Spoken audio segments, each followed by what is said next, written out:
Hi, my name is Jane Graves and I'm a green enthusiast here with Susan from Practically Green. And Susan's going to give us some details about why some things that are added into our food aren't so healthy and good for us. What many people don't realize is the average American eats their weight in food additives every single year. Now the good news in all of this is that most of the 3,000 additives are totally fine. The bad news is they're starting to realize that there are some connections between artificial colors, preservatives, and other things that are in our food and health problems, particularly in children. So why should we be aware of preservatives? So preservatives help keep food fresh, which is not a bad thing, but both natural preservatives and artificial preservatives have been shown to be linked to some growing health concerns. And so I'll go through some of the most common preservatives that you're going to find in food. So sodium benzoate you find in many sodas. And sodium benzoate, particularly when being mixed with either yellow number 5 and or ascorbic and citric acid, can break into benzene, but it also can cause hyperactivity.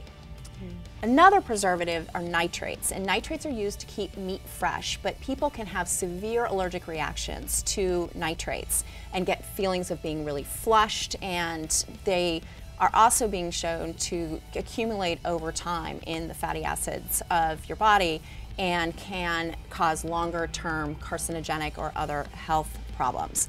Another common food preservative that people are particularly concerned around are called BHA and BHT, and if you look in certain cereals and other products, you're going to find that they say BHA to help protect flavor. The problem with BHA and BHT is it's shown to accumulate in the body tissue and can be carcinogenic, but it's also causing long-term like liver problems and things like that. And so while it's still in food, it's still considered overall safe. People are growing concerned, and there are countries that are moving to get these preservatives out, and Canada and the EU tend to be more proactive around this and adopt more of the precautionary principle.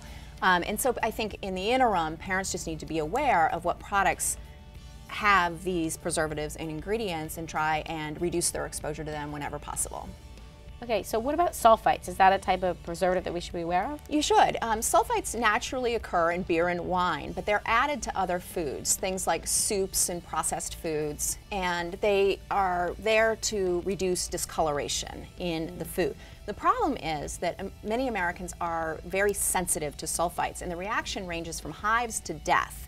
As a result, the US FDA banned them from the use of preservation for fruits and vegetables, fresh fruits and vegetables, but it still can be found in a lot of other foods. And so you want to read the label and look for, it'll say sulfites or sodium sulfites, and avoid those foods, particularly if you believe you're sensitive to them. Yeah, I mean, I was looking for mustard the other day, and it's really hard to find mustard without sulfites. Yeah, it is. It really is. Yeah. So the top preservatives that we should avoid? First one would be BHA and BHT, and then also be sensitive to sodium benzoate, particularly when it's mixed with artificial colors and or ascorbic acid, and finally nitrates and sulfites. Once again, this is Jane Graves and Susan Hunt-Stevens from Practically Green. I want to thank you so much for joining us today. It was great to be here, and we encourage all of our viewers to come take the quiz at Practically Green, find out how green you are, and you get practical suggestions of things you can do next to live a healthier and greener life. Thanks so much for watching. Be sure to subscribe and check out more of our great videos. And if you want more tips on going green, send us an email at request@mahalo.com.